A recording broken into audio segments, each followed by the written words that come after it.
Hi there, thank you so much for joining me today. In this video, I'm going to be showing you how many times I've used each of my highlighters. I don't have all of my highlighters tracked. Some of them I purchased before I started tracking. So I do have a lot of highlighters that I've used a ton, but I don't have exact numbers to share with you.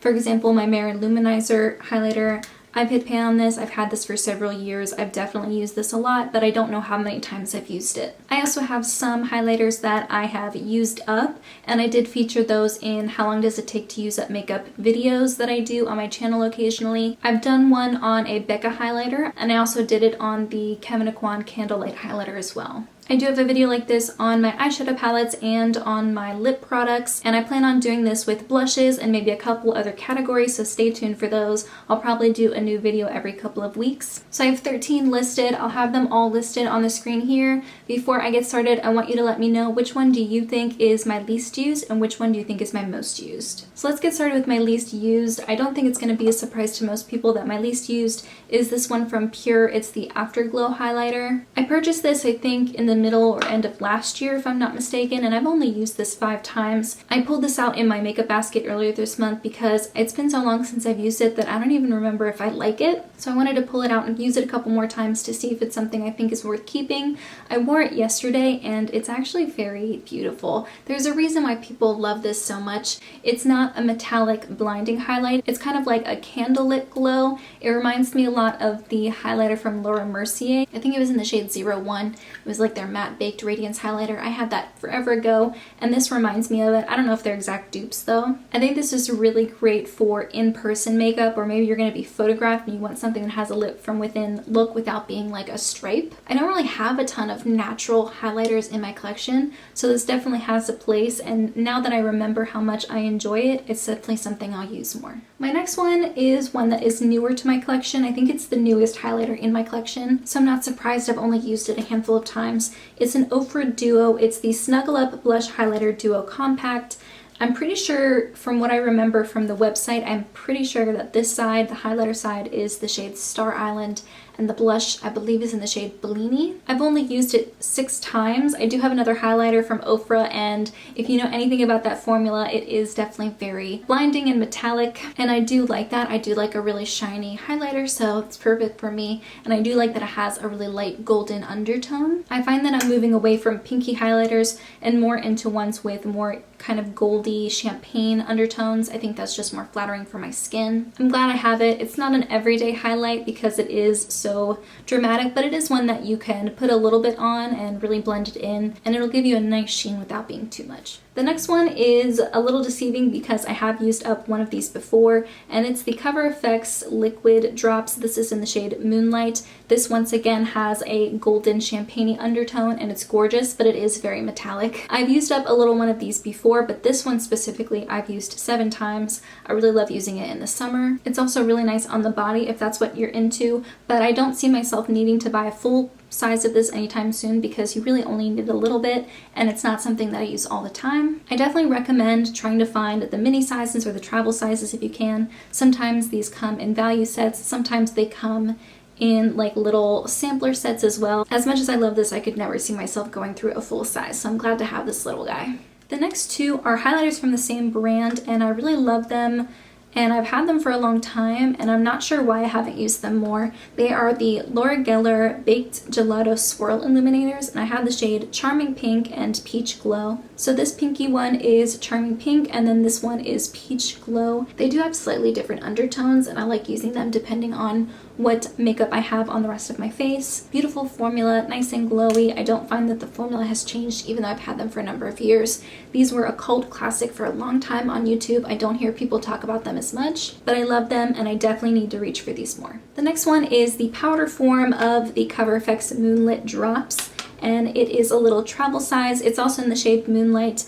I find that if you're looking for something more natural, more subtle, I would go with the powder, but if you're looking for like a real impact, I would go for the liquid. This is a really pretty natural highlighter. I do show it in action in my tiny house vlog that I did earlier this year. I did my makeup and I showed you everything that I had on, and I had on this highlighter. This is one of those highlighters that doesn't look like anything special in the pan, but on your cheeks it is really pretty. I love when brands come out with minis of their highlighters. I think that's much more useful for me, even though it is more expensive per ounce, like the average cost is higher. But I think when it comes to highlighters and blushes and eyeshadows as well, it's more important for me to have a variety of different shades versus having things that I can use up completely. So the value that I gain from these types of products is different from products that I use up regularly, like, you know, concealers and bronzers and foundations and things like that. The next one is another Ofra highlighter. This is the shade Pillow Talk. This one is quite icy, I would imagine, on most skin tones. Even if you're the lightest of the light, I still feel like this can look a bit icy. And because it does have that pink undertone, that also aids in the iciness. This is really pretty. I like it when I'm going for pinky highlights, but I feel like I don't use it as much recently. Like I said earlier in the video, I do gear towards more champagne or light gold shades right now. It's just kind of like my personal preference at the moment. The next one is definitely one that I like a lot, but it's very expensive, so I'm not going to say you need to run out and buy it. It's from Melt, and it's the Stargazer highlight. I bought this after swatching it in person at IMATS in Toronto back in 2018, and I do think I got a discount on it. I think full price these are almost $40, which I'm really not in the mood to be spending $40 on cheap products anymore.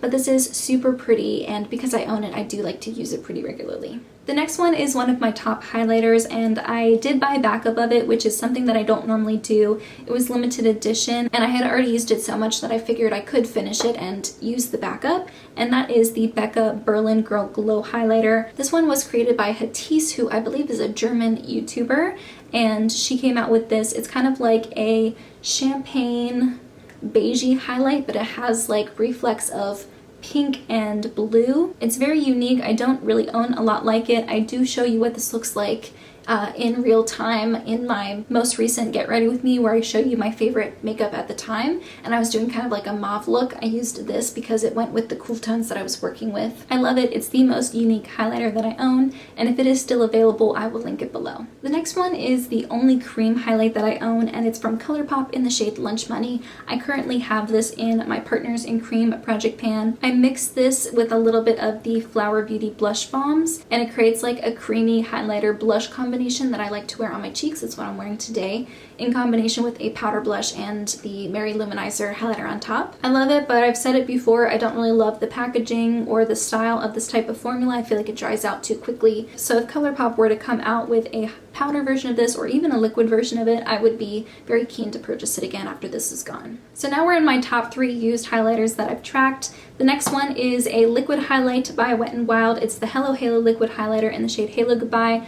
This is also in my Partners in Cream project, and if you can see, I've been using it a little bit each month to finish it hopefully soon, probably within the next month or 2. I've used this 89 times, and in each use, I do pull it out, put it on the back of my hand, put it back in, shake it around, and then pull it back out and put another amount on my hand. So each use is 2 dips from this product. The reason I have used it so much is because I am trying to move it out of my collection. Wet n Wild is no longer cruelty-free. I wouldn't say this is like my favorite liquid highlighter of all time. I use it to mix in with foundations to make them a little bit more luminous, a little bit more skin-like and satin. But once I use this up, it's not something that I need to run out and buy again. My second to last one is one of my oldest highlighters, and it is the Charlotte Tilbury Filmstar Bronze and Glow. I'm in light to medium. It actually says fair to medium on the back of the packaging. And I have hit pan on this one. I've hit pan on both sides. I've used this highlighter exactly 100 times. I think it took me almost exactly 100 uses to hit pan on this. Even though this is $68, you do get a pretty decent amount of product, and it isn't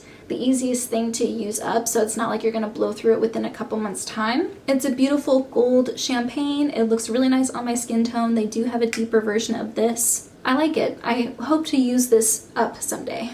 And my very last one, my most used highlighter at the moment, is actually from Wet n Wild. It's the Blossom Glow highlighter, and the reason I have used it so much, 161 times, is because I'm trying to use it up. I do have the empty packaging right here, but I did take out the product that was around the corners and repress it into an old compact from Too Faced. So I really only have the littlest bit left, if you can see that. I think it'll take me probably like 180 or 190, just under 200 uses to finish this whole thing. I'm trying to work the Wet n Wild stuff out of my collection, so even though the Wet n Wild highlighters are some of the most used in my collection, that doesn't necessarily mean that they're my favorite and that I would run out and buy them again. This highlighter is interesting because it's not your typical shimmery pink highlighter. It has like another pink shift to it, kind of like a duochrome, so whenever you turn your head, it's like even more pink on your cheekbones. Definitely a specific look and not one that I wear every day. I'm excited to finish it. It's not every day that I finish a highlighter, and I hope to have this one finished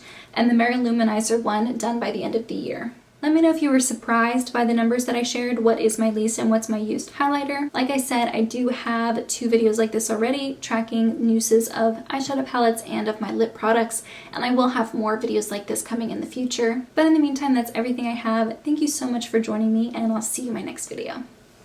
Bye guys!